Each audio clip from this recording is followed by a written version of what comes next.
I am telling you this because memory is a fickle and treacherous thing. It is a cracked mirror, reflecting a fragmented truth, and sometimes the face staring back is not your own. You think you know the story of your life, the straight line from birth to this very moment, but you are wrong. We are all wrong. We are stories told by something older and vaster than ourselves, and sometimes those stories are meant to be repeated forever. The town was called Havenwood Hollow. You might find it on a map of Maine, a tiny, insignificant speck nestled deep within the brooding forests of the north, a place where the roads seem to give up and the pines grow so thick they swallow the sun. But the map is a lie. The name is a lie. There is no haven in that hollow. There is only a mouth, and it is always hungry. I went there not as an investigator, not as a hero, but as a ghost. I was running from the ghost of my wife, Clara, and our daughter, Lily. Their faces were seared behind my eyelids, wreathed in the smoke and flame of the fire that took them. A fire I should have prevented. A fire I might have started in a moment of drunken, careless stupor. I never knew for sure. The guilt was a physical thing, a shroud I wore day and night. So I sought a place where no one knew my name, a place quiet enough to let the screaming in my head finally die down.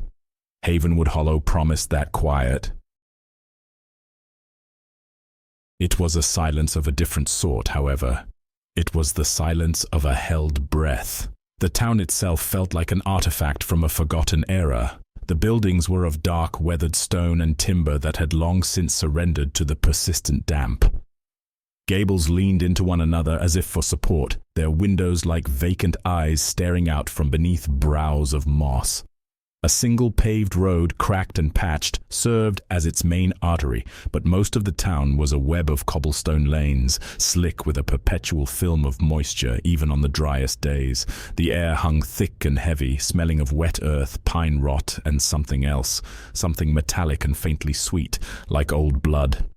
My first week was a study in oppressive monotony. I rented a small, musty cottage at the edge of the woods, its foundations sinking into the soil, its rooms filled with the furniture of a long-dead owner. I spent my days walking, trying to outpace my memories. I walked the defunct railway line that cut through the forest like a surgical scar, its iron rails rusted into orange lace. I stood before the gates of the Blackwood Sanatorium on the hill, a colossal, bat-winged monstrosity of Victorian architecture, its windows boarded up like sealed tombs. They said it was closed after a plague scare in the 30s, but the locals wouldn't talk about it. They wouldn't talk about much at all. They were a people of few words and long, unsettling stares. Their faces were carved from the same granite as their hills, full of hard lines and suspicion. At the town's only tavern, the Waning Moon, conversations would die the moment I entered. They knew I was an outsider. They knew I didn't belong. The heart of the town, if you could call it that, was a stone church. St. Giles, its steeple was a splintered finger pointing a jagged accusation at the perpetually overcast sky, but it was abandoned. The doors were chained, the stained glass windows were webs of lead holding onto shards of colored despair. I asked Father Michael about it. He was the town's current priest, a man who seemed too young for his tired eyes and the tremor in his hands. He held mass in a small, converted community hall. St. Giles has a troubled history, he'd said, his gaze drifting towards the decrepit structure. Some places are better left to God's silence. But it wasn't God's silence that filled that church, it was something else. I could feel it when I walked past, a cold pressure against my skin, a low hum just at the edge of hearing. Then Ilara Vance disappeared. She was like me, an outsider, a young artist from Boston who had come to the Hollow a few months before me, seeking inspiration in its morbid beauty. She was vibrant, a splash of defiant color against the town's monochrome palette. I'd spoken to her once or twice. She had a sketchbook full of charcoal drawings of the sanatorium, the church, the gnarled trees in the forest.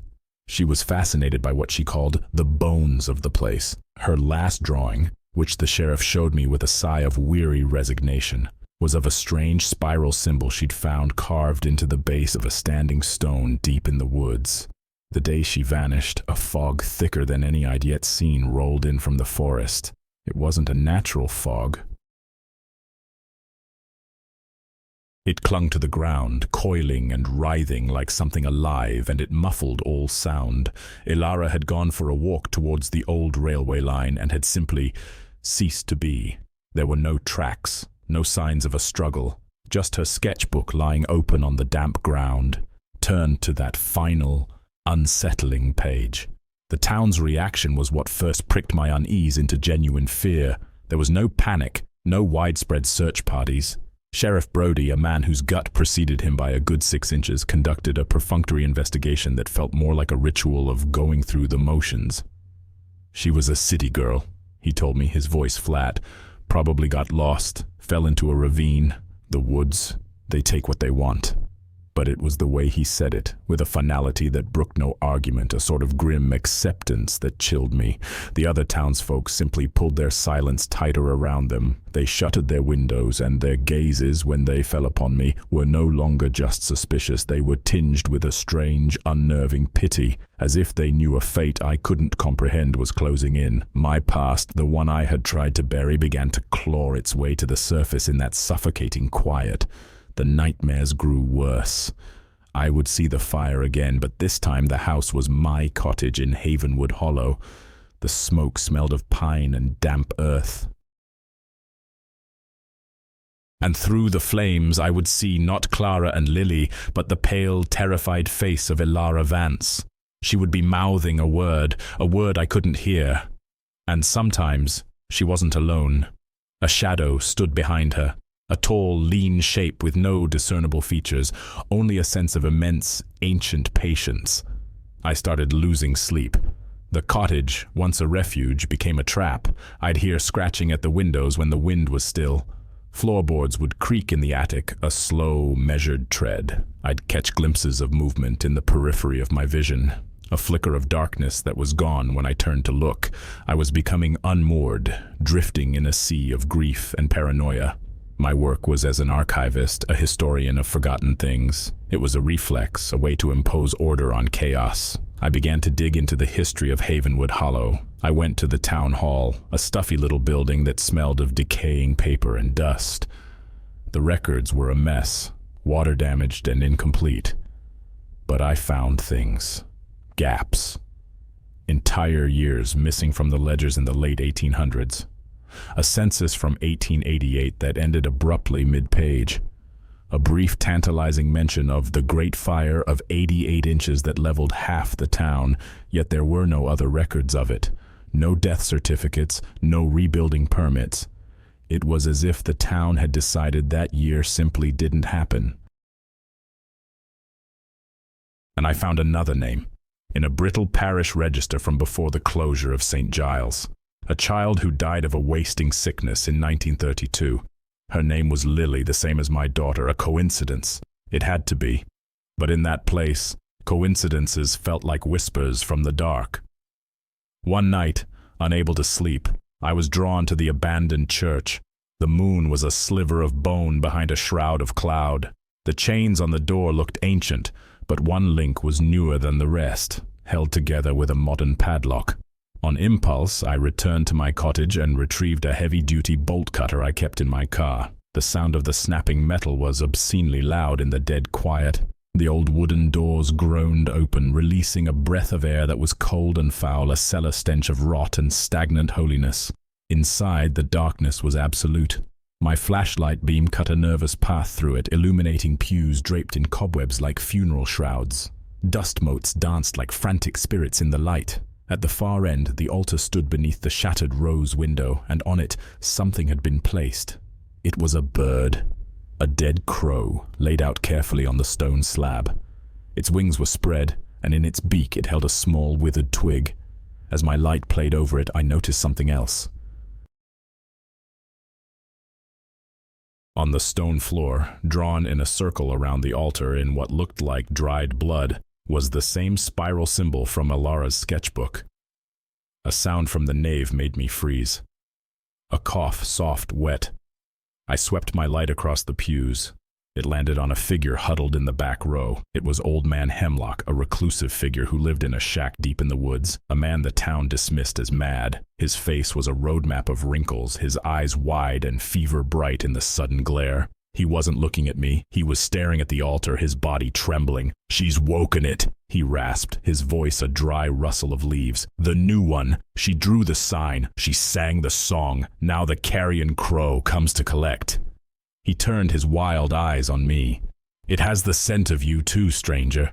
The scent of sorrow. It loves that. Feeds on it. You should have never come here. This place is a cage, and the door was just opened." Before I could ask what he meant, he scrambled to his feet and scurried out of the church, disappearing into the night like a frightened animal. I was left alone in the desecrated space, the flashlight beam trembling in my hand, the bloody spiral at my feet seeming to pulse with a faint, malevolent light. The quiet I had sought in Havenwood Hollow was gone. In its place was a screaming silence, and I was beginning to understand that the ghost I was running from wasn't behind me. It was waiting for me, here in the heart of this damned place. And it knew my name. I felt a sudden, inexplicable urge to look back at the dead crow. In the wavering light of my torch, I could have sworn one of its glassy black eyes swiveled, just for a second, to look directly at me. The silence of the church was broken by a new sound, a faint, high-pitched melody carried on the draught. It was a lullaby, a tune I knew, a tune I had sung to my own Lily.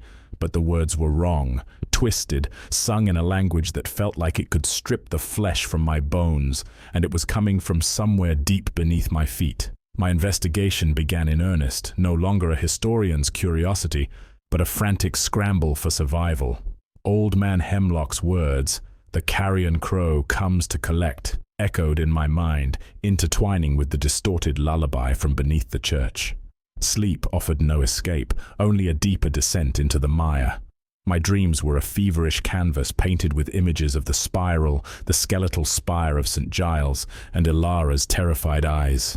I began to feel watched, constantly. The feeling was so palpable it was like a physical pressure on the back of my neck. I would be reading in my cottage, and the reflection in the dark window pane would show a shape standing behind my chair, a tall, slender silhouette that would vanish the moment I spun around. The house itself seemed to be turning against me. Objects would move. A book left on the table would be found on the floor. A teacup would be filled with murky, stagnant water. One morning, I woke to find the carrion crow spiral drawn in condensation on my bedroom mirror. I lived on coffee and adrenaline, my hands in a perpetual tremor. I started with Ilara's sketchbook. It was more than a collection of drawings. It was a visual diary of her own descent. The early pages were filled with beautiful, detailed renderings of the town's architecture. But as the pages turned, the style grew more frantic, the lines more jagged. She had become obsessed with the symbols carved into the foundations of the oldest buildings, symbols half erased by time and weather. They were all variations of the spiral. Her notes in the margins became increasingly erratic. "They're not decorations," she wrote. "They're wards, or maybe locks." In the final pages, she documented her discovery of the standing stone in the woods, the one bearing the most pristine version of the symbol. Her notes beside it were chilling. "Heard a song, a lullaby. It comes from the stone when you touch the spiral. It feels familiar. Like a memory that isn't mine." She had touched it. She had heard the song. She had opened the door. My research at the town hall became a desperate obsession. I spent days sifting through boxes of brittle documents in the damp basement, the single bare bulb casting long dancing shadows. I was looking for anything related to the Great Fire of 1,888 inches or the closure of the Blackwood Sanatorium. I found a sealed crate in a forgotten corner, marked St. Giles Parish Condemned Records. Prying it open with a crowbar felt like desecrating a tomb. Inside, mouldering and water-stained, was a collection of journals from a succession of priests. Most were mundane accounts of baptisms and burials, but one belonging to a Reverend Alistair Finch from the late 19th century was different. His script started neat and pious, but devolved into a frantic, barely legible scrawl. He wrote not of God, but of a pact, an agreement made by the town's founders. They hadn't settled here for the timber or the fertile land. They had come here for the hollow, which he described not as a geographic feature, but as a locus of thinning, a place where the veil between worlds was naturally frayed. They had found something sleeping beneath the earth, an ancient nameless consciousness he called the sleeper in the stone. It fed on misery, on sorrow, on life force. It would breathe out a psychic pestilence, a creeping despair that led to madness and death. The town founders, a cabal of families whose names still populated the town, the Brodys, the Hemlocks, the Michaels, were not pioneers. They were jailers. They had enacted a great ritual, a feat of esoteric engineering, turning the entire valley into a prison. The church, the sanatorium, the standing stones, the railway line, they weren't random structures. They were anchor points for a vast, invisible seal powered by belief and blood. The spiral was its symbol, the key to its lock. But the seal was not perfect. It required maintenance. It required sacrifice. Every generation, Reverend Finch wrote, his pen digging into the paper, the hollow claims one, a tithe of sorrow to keep the sleeper dreaming. We guide it, we choose the offering, an outsider, someone whose loss will not unravel the fabric of our community. It is a terrible, necessary sin. My blood ran cold. Alara wasn't a random victim of the woods. She was the tithe, and the town, in its silent complicity, was the executioner. Finch's journal ended with a terrifying account of the ritual going wrong in 1888. They had chosen their offering, but the seal had become too weak. The sleeper had stirred more than usual. It hadn't just taken one life, it had lashed out. A conflagration of psychic energy, not physical flame, had swept through the town. People went mad, killing their families and then themselves. The event was scrubbed from history, recorded as a fire to hide the unthinkable truth. We rebuilt. The final entry read, barely a scribble. We reinforced the wards, but the memory of its voice, its hunger, it will never leave me. God forgive us, God forgive me. Armed with this terrible knowledge, I felt the town transform around me. The quiet streets were no longer sleepy. They were watchful. The leaning houses were not quaint, they were conspiratorial. Every person I saw, the woman sweeping her porch, the man mending a fence, Sheriff Brody polishing his badge, was part of it. They were all keepers of the cage. Their silence was not ignorance. It was a sacred, terrible vow. I felt utterly alone, a single conscious mind in a town of willing somnambulists. Who could I trust? The answer, I thought, was Father Michael. He was a man of God, however weary. He presided over a town that practiced a pagan blood ritual. Surely he must be wrestling with the same horror I was. I confronted him in the small community hall he used as a church. I laid out what I knew, the journal, the pact, the tithe. I expected denial, perhaps fear. Instead, I saw a profound, soul-deep exhaustion in his eyes. He didn't deny it. He led me from the hall, not to his home, but back to the forbidden grounds of St. Giles. He produced a key, not for the main doors, but for a small iron-bound door set into the side of the church I hadn't noticed before. Some things, he said, his voice low, are not meant for the light of day. The door opened onto a spiral staircase, descending into cold, damp darkness. The air that rose to meet us was ancient, smelling of stone dust and brittle paper. We descended into a hidden scriptorium, a circular chamber lined with shelves groaning under the weight of leather-bound tomes and scrolls. It was a secret library of the forbidden. This is the true church of Havenwood Hollow, Michael said, gesturing to the shelves. The knowledge of the pact has been passed down from priest to priest. I am not just a shepherd to a flock, Mr. Blackwood. I am the warden of a prison. He confirmed everything Finch's journal had suggested and more. The sleeper was a primal entity, perhaps older than the earth itself. The ritual of sacrifice was a delicate balancing act. We don't kill them, he insisted, his voice pleading for understanding. The Hollow takes them, we merely prepare the way. We choose someone whose spirit is already burdened by sorrow, a spirit like Alara's, a spirit like yours, Mr. Blackwood. The casual way he said it, the implication that I was being sized up as a potential candidate, sent a fresh wave of ice through my veins. He explained that the lullaby was the key. It was a song of unmaking, a vibration that soothed the sleeper but also dissolved the consciousness of the person chosen, making them a more palatable offering. Ilara, in her artistic curiosity, had stumbled upon the core mechanics of the ritual. She had touched the stone, heard the song, and, inadvertently, nominated herself. Then came the first true twist in the labyrinth. Michael led me to a heavy, iron-bound book on a central lectern. It was the town's true chronicle. Each tithe was recorded along with a portrait. He opened it to the last page. There was a charcoal sketch of Ilara Vance, beautifully rendered. Beneath it, a date, the date of her disappearance. Then he began to turn the pages backward. Each page held a different face, a different name, stretching back through the decades, the centuries, men and women, all with the same haunted look in their eyes. He stopped at a page dated 1888. The name was Thomas Blackwood. The portrait was a faded daguerreotype. The man in the photograph had my face, not a resemblance, it was me. My eyes, my mouth, the scar above my left eyebrow from a childhood fall. My mind reeled. "A distant relative, perhaps?" I stammered, my voice sounding thin and strange to my own ears. "You must have many," Michael said, his face unreadable. "Your family has deep roots in this place." He closed the book.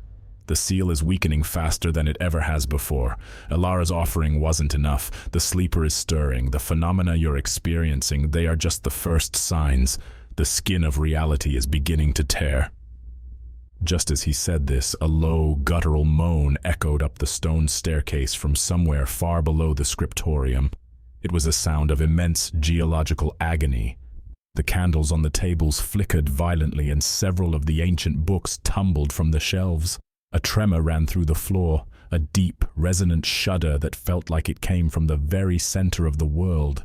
And from the darkness of the stairwell, the lullaby began to drift up, clearer now, more insidious. The words were still unintelligible, but the melody was imbued with a seductive, soul-eroding sorrow. It promised peace. It promised an end to pain, an end to memory. It was the most tempting sound I had ever heard. Father Michael looked at me, his face pale as bone in the flickering light. "It's hungry," he whispered, "and it knows you are here." Another person vanished that night, not an outsider. It was the tavern owner, a man born and raised in the hollow. The rules were breaking down. The tithe was no longer enough. The sleeper was beginning to feed at will. The town's grim acceptance was cracking, replaced by a raw, primal fear. My discovery of my doppelganger in the old book, combined with the escalating paranormal events, shattered my perception of reality. I was no longer an observer of the town's nightmare. I was a character in its story, a story written long before I was born. The question was no longer just, what is happening to this town? It was, who am I? The disappearance of the tavern owner, a man named Silas, shattered the town's stoic facade. Fear, raw and undisguised, now stalked the cobblestone lanes. Doors were bolted at dusk, and the once empty streets became utterly deserted after sunset. The Waning Moon Tavern stood dark and silent, a monument to the escalating dread. The townspeople now looked at me with a new expression, a mixture of terror and accusation. In their eyes, I was the catalyst, the foreign element that had upset their gruesome equilibrium. My presence, my sorrow, had somehow seasoned the pot for the sleeper, making it greedier. The pressure of their collective gaze was immense, a constant silent scream that followed me everywhere. My partnership with Father Michael became one of grim necessity. We were two men in a lifeboat, the sea on fire around us. He was my only source of information, my only guide through the labyrinth of the town's secret history. We spent our days and nights in the hidden scriptorium beneath St. Giles, poring over the brittle pages of forbidden lore. The texts were a dizzying mix of Christian mysticism, pagan symbology, and what I can only describe as a kind of psychic engineering. They described the sleeper not as a creature of evil, but as a thing of pure pre-moral hunger, like a black hole. It did not hate, it only consumed. The ritual of the tithe was a carefully calibrated act of feeding, designed to keep it sated and dreaming. Think of it as a beast in a cage, Michael explained, his finger tracing a complex diagram of the valley. For centuries, we have thrown it just enough meat to keep it from breaking the bars, but now it has tasted more. It is testing the cage. The phenomena intensified, becoming more personal, more malicious. The lullaby was no longer confined to my dreams or the depths of the church. I would hear it in the hiss of the wind through the pines, in the creak of my cottage floorboards, in the static between radio stations. It was weaving itself into the fabric of my world. The figure I saw in reflections became clearer. It was a tall, gaunt man in old-fashioned funereal clothing. His face was always in shadow, but I knew, with a certainty that defied logic, that it was the face from the daguerreotype, the face that was my own. One evening I returned to my cottage to find every reflective surface, the windows, the bathroom mirror, a framed picture of a seascape, shattered. Tiny shards of glass littered the floor like demonic confetti, and on the largest remaining piece of the mirror, scrawled in what looked like greasy soot, was a single word: soon. I was becoming unraveled. Time felt elastic. I would lose hours, finding myself standing in the middle of the woods with no memory of how I got there. My own past, the story of Clara and Lily, began to feel thin, like a poorly remembered film. The edges of that memory were fraying, and in the gaps, images of Havenwood Hollow would intrude. The stone church, the spiral, the face in the photograph. Was my grief real, or was it just the sorrow the town needed, a qualification for a role I didn't know I was auditioning for? This doubt was the most terrifying thing of all. To lose your past is to lose yourself. I confided this to Michael, my voice cracking. "The Hollow is claiming you," he said, his expression grim. "It resonates with your pain. It's trying to make you part of its story. You must resist it." Our research pointed to one last, desperate hope. The ancient texts spoke of a heart of the seal, a central linchpin in the psychic prison. It wasn't a physical object, but a specific location where the power of the wards was focused. If we could perform a ritual of reinforcement at the heart, we might be able to strengthen the cage and force the sleeper back into its slumber. The texts were maddeningly cryptic, speaking in riddles and metaphors. "Where the iron serpent sleeps," one passage read, "where the sick were healed by forgetting, where the first stone drinks the rain." It took us days to decipher it. The Iron Serpent was the defunct railway line. The place where the sick were healed by forgetting was the old Blackwood Sanatorium. The first stone was the ancient standing stone in the forest where Elara had heard the lullaby. The lines connecting these 3 points on a map of the valley intersected at one location, a series of maintenance tunnels beneath the sanatorium, long since sealed off. The heart of the seal was deep underground, directly beneath the asylum that bore my family name, or a name that was once my family's. Armed with old schematics from the town hall, flashlights, and a bag of ritual components described in the texts, salt, iron filings, a specific type of dried nightshade, we set out under the cloak of a moonless, starless night. The sanatorium on the hill was even more menacing up close. It was a Gothic nightmare of crumbling spires and boarded windows, a monument to forgotten suffering. The air around it was cold, and the silence was so profound it felt like a weight on my ears. We found the entrance to the maintenance tunnels behind a wall of overgrown ivy, a rusted iron door set into the sanatorium's foundation. The lock was ancient and seized with rust, but the hinges gave way with a shriek of tortured metal after a few heavy blows from a crowbar. The air that rushed out was foul, a cocktail of decay, damp, and a strange electric tang like ozone. The tunnels were a claustrophobic hell. Narrow brick corridors slick with slime, the darkness so complete it felt solid. Our flashlight beam seemed to be devoured by it just a few feet ahead. Water dripped from the ceiling, each drop echoing like a footstep behind us.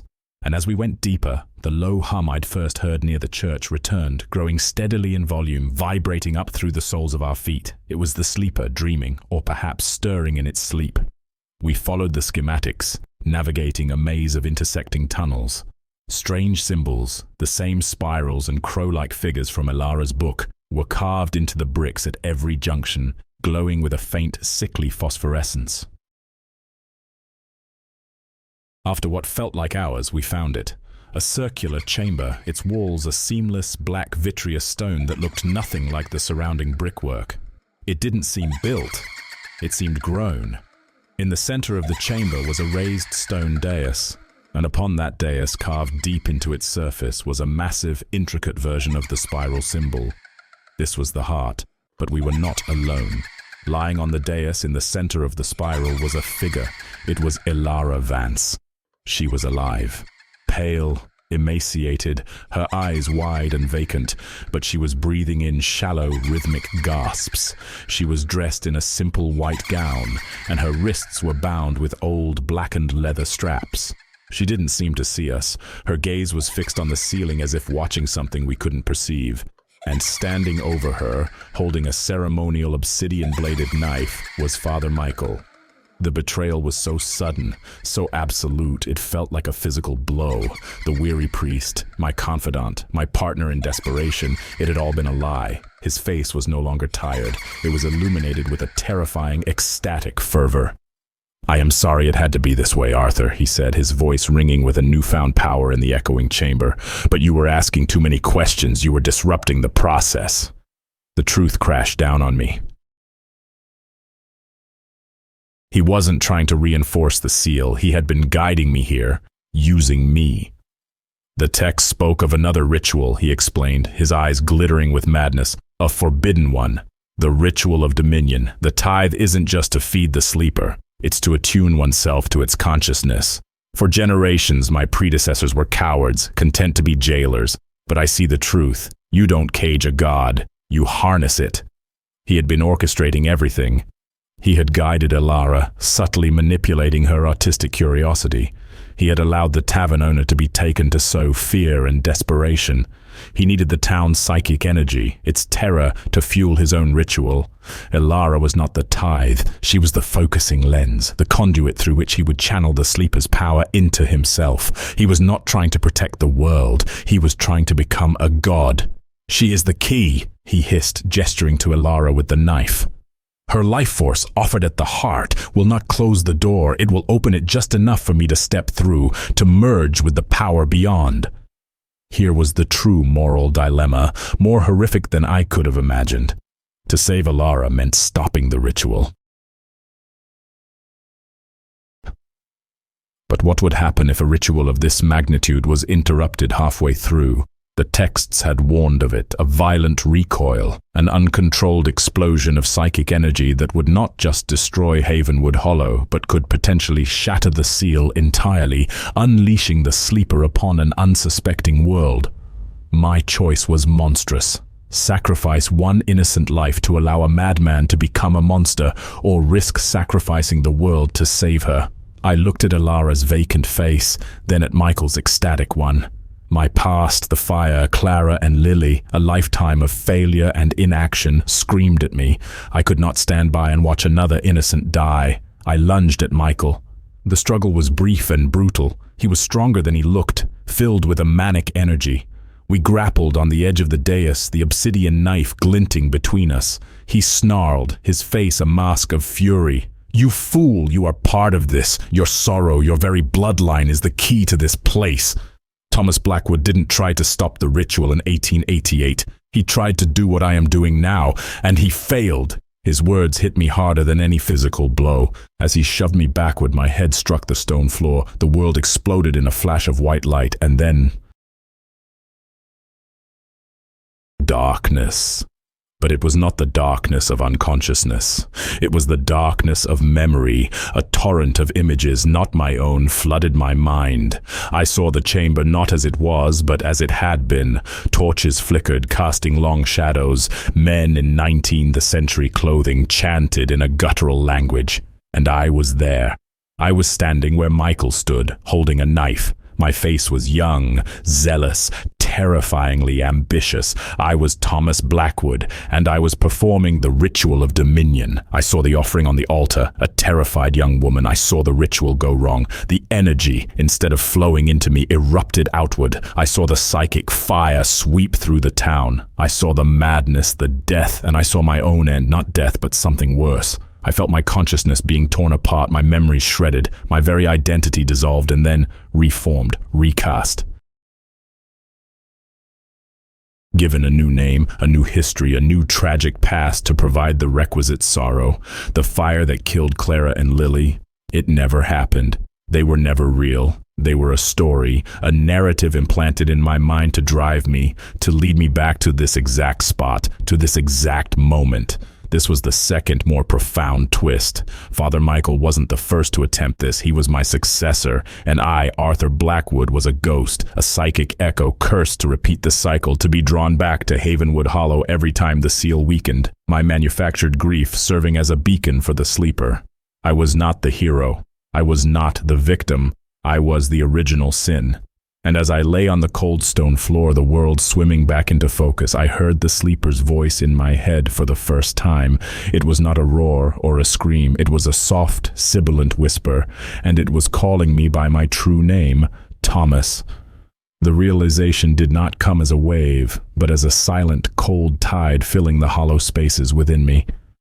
My life, the grief for Clara and Lily, the career as an archivist, the man named Arthur Blackwood, was a fiction. A meticulously crafted costume for a soul trapped in a recurring play. The memories felt like they belonged to someone else, a story I had read in a sad book. The true memories, the ones of Thomas Blackwood, the zealous priest, the failed magus, rose from the depths. I remembered the scent of the ritual incense from 1888. I remembered the exhilaration, the lust for power. I remembered the terror and the agony as the ritual backfired, as my own ambition became my eternal prison. I was a key, designed to be turned in a lock over and over again. My purpose was to arrive, to grieve, to investigate, and to fail, each failure feeding the sleeper a little more, weakening the cage with the residue of my cyclical despair. I pushed myself up, my head throbbing. Father Michael stood over Ilara, his back to me, raising the obsidian knife for the final blow. The low hum of the chamber had risen to a deafening drone.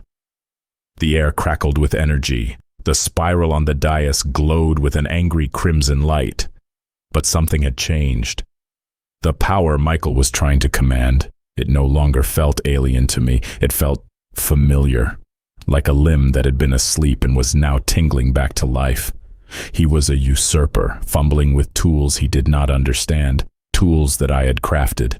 He was trying to pick the lock to my own house. "You are an echo!" he screamed, sensing my recovery, perhaps sensing the shift in the chamber's energy. "A remnant. This power is mine now." But he was wrong. I was not an echo. I was the source. The curse that trapped me here was also what bound me to this place, to the sleeper. I was an integral part of the system. And for the first time, I felt a choice that wasn't on the script. The play had always ended with my failure and the resetting of the board. But what if the actor decided to write his own lines? Two paths lay before me. I could try to stop him, to save Ilara, to be the hero Arthur Blackwood was supposed to be. This would likely cause the catastrophic recoil the text described, unleashing chaos. Or I could embrace the truth. I could become Thomas Blackwood again. I could reclaim what was mine, the lullaby that had haunted me, the song of unmaking. I now understood it. It was my song. I'd composed it not to soothe the sleeper, but to attune a consciousness to its frequency, to prepare a vessel for communion. It was a key, and my mind was the only one it was truly made for. As Michael brought the knife down, I did not shout or tackle him. I simply opened my mouth and let the lullaby spill out, not the twisted, fragmented version from my nightmares, but the pure, original melody. The words flowed effortlessly, a language of shadow and starlight that I had not spoken in over a century. The effect was instantaneous and absolute. The crimson light of the spiral on the floor flared, then shifted color, turning a deep, abyssal violet. The drone of the chamber changed pitch, harmonizing with my voice. Father Michael froze, the knife hovering inches from Ilara's chest. He looked at me, his face a mask of disbelief and terror. The power he had been trying to draw into himself was violently repelled, recoiling from him as if from a foreign contaminant. "No," he stammered. "It's not possible." The power wasn't seeking a new master. It was returning to its old one. Energy, visible as shimmering waves of heat, flowed from the dais, not towards Michael, but towards me. It was an agony and an ecstasy, a feeling of being torn apart and remade simultaneously. The false memories of Arthur Blackwood burned away like celluloid in a projector fire, leaving behind the cold, hard certainty of Thomas. The sorrow for a family that never existed was replaced by the ancient, burning ambition I had felt on this very spot. I felt the town above, the entire valley, as if it were an extension of my own nervous system. I could feel the fear of every resident, the dampness of the soil, the slow rot of the pines, and beneath it all, I felt the sleeper. It was not a beast in a cage.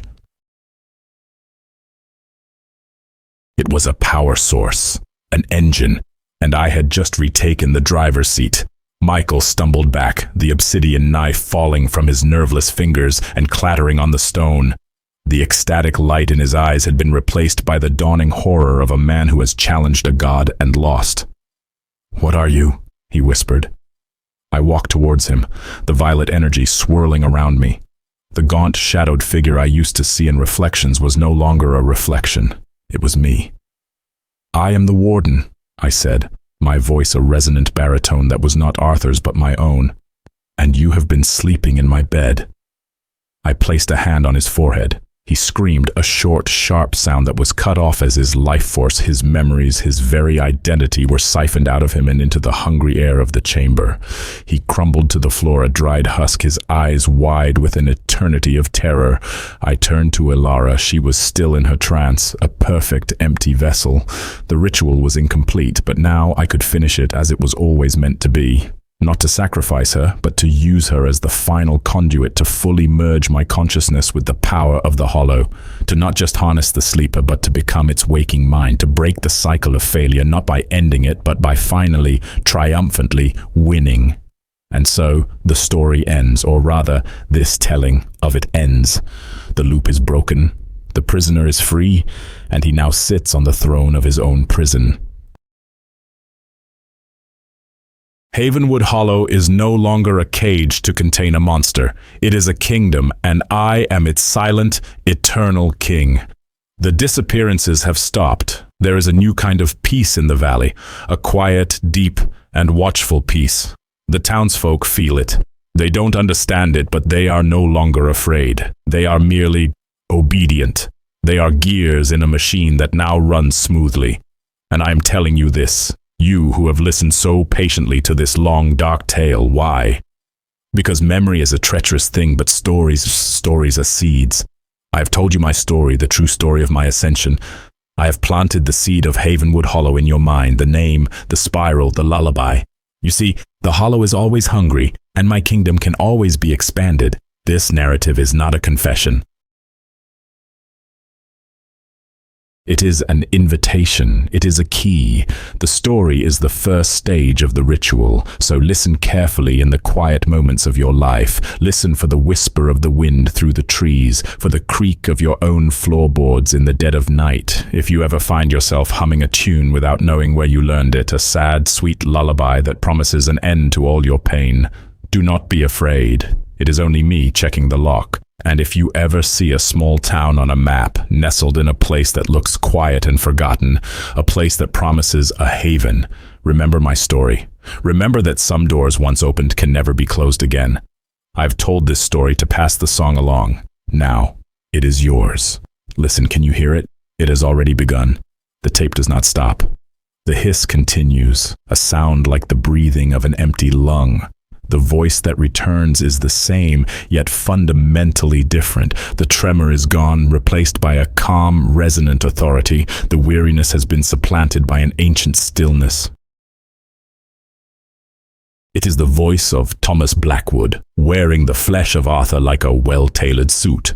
My reign began in silence, the silence of absolute order. After absorbing the fleeting essence of the fool who called himself Father Michael, I ascended from the heart of the seal, leaving the desiccated husk of the priest on the cold stone floor. I brought Elara with me. She was placid. The terror had been scoured from her, leaving a beautiful, serene emptiness. Her consciousness, the one that loved art and sought inspiration, was a small, extinguished candle. What remained was a vessel exquisitely attuned to the vibrations of the hollow, and through the hollow, to me, she became my eyes and ears when I chose not to see with my own. She walked the town, a silent, graceful barometer of my new dominion.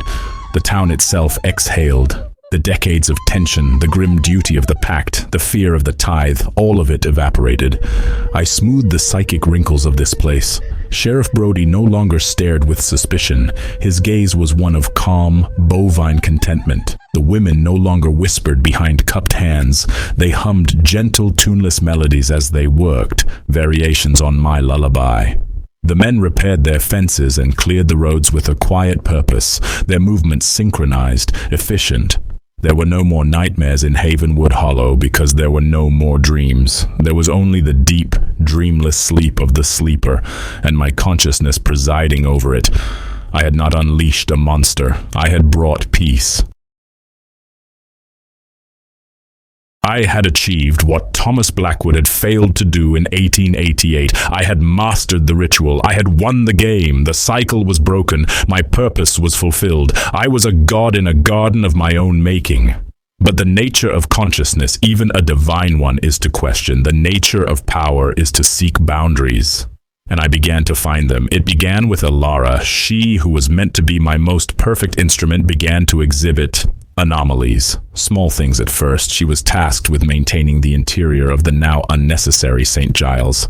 I would observe through her eyes as she polished the old wood of the pews, her movements graceful and thoughtless. But one day I felt a tremor in her hand. Her fingers, of their own accord, began to trace a shape in the dust on a windowsill. It was not my spiral. It was a different symbol, a complex, lattice-like pattern, like a crystalline snowflake or a web. The moment she completed it, she recoiled, her hand as if burned, a flicker of confusion rippling through her placid mind before it was smoothed over by my peace. But I had felt it. An alien thought, a pattern that was not mine. I dismissed it as a psychic echo, a remnant of her former chaotic self, but it happened again. She began to draw. In the blank pages of her old sketchbook, which I had kept as a trophy, she would fill entire sheets with the lattice symbol over and over, each one more intricate than the last. She did this only when she believed she was unobserved, in moments when my attention was drawn elsewhere, to the slow crawl of a beetle or the shifting of the clouds. But in my kingdom, nothing was truly unobserved. I tried to command her to stop, to erase the foreign pattern. And for the first time, my will met with resistance. It was not a defiant, conscious resistance. It was like trying to push two magnets of the same polarity together. Her hand would simply refuse to obey the command, an invisible, inexorable force overriding my own. Fear is not an emotion I thought I would feel again. It was a quaint human thing, a product of mortality and ignorance, but a cold, sharp sliver of something akin to it pricked at the edges of my vast consciousness. Where did this symbol come from? If it was not from me and not from the remnants of Alara's mind, then what was its source? There was only one other presence in the hollow, the sleeper. My engine, my power source. I had assumed it to be a mindless primal force, a well of raw energy for me to draw upon. I had believed myself to be its master, its waking mind. The thought that began to germinate in the darkness of my being was so monstrous it threatened the very foundation of my newfound divinity. What if a battery could dream? My research in the scriptorium took on a new urgency. I was no longer reading the texts of my predecessors with pity, but with a frantic, desperate focus. I looked past their fearful ramblings about the pact and the tithe, searching for deeper truths, for any mention of the sleeper's nature. I found it in the oldest texts, texts that even Reverend Finch had deemed heretical and dangerous. They were written in a language that predated the town, a tongue of complex symbols that I now, instinctively, could understand. These texts did not speak of a sleeper. They called it the Weaver. They did not describe a prison, but a cradle. The valley was not a cage designed to keep something in. It was a womb, designed to nurture something to term. The pact was not a feat of human engineering to contain a monster. It was a negotiation struck between the first settlers and the Weaver itself. The entity was not mindless. It was an intelligence, but one so vast and alien that it operated on timescales that made empires seem like flickers of lightning. It did not feed on sorrow out of malice. It used strong, focused human emotions, grief, fear, ambition, even love as catalysts. It was a cosmic artisan, and consciousness was its clay. The tithe was not a meal. It was a sample. With each sacrifice, it learned. It studied the intricacies of human identity, the architecture of a soul. It was not trying to break out. It was trying to build something in its own image, using human parts. The lattice symbol was everywhere in these ancient texts. It was the weaver's signature, its blueprint. The spiral, my spiral, the symbol of the pact, was merely a secondary clause in a contract I had never truly read. It was the symbol of the wardens, the zookeepers. But the lattice was the symbol of the architect, the god. My ambition, Thomas Blackwood's driving lust for power in 1888, had not been an aberration. It had been encouraged. The weaver had dangled the possibility of godhood in front of me, knowing I would take the bait. It had allowed me to believe I was seizing control.